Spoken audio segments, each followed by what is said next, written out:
ตอนนี้กำลังมาลินหาดเนาะลินตู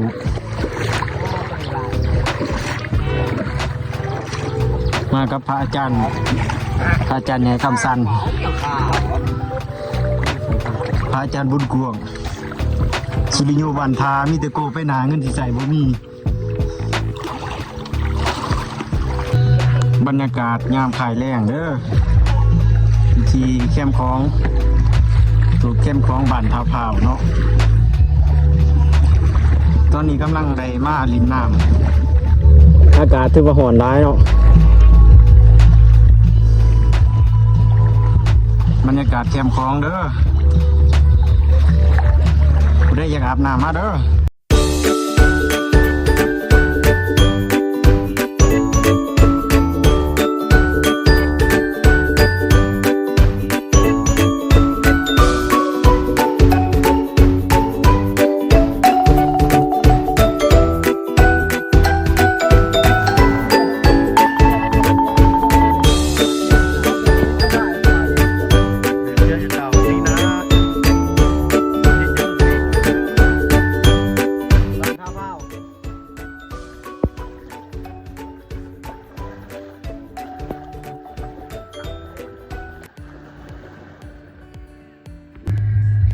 เด้อมาเด้ออาบน้ำเด้อ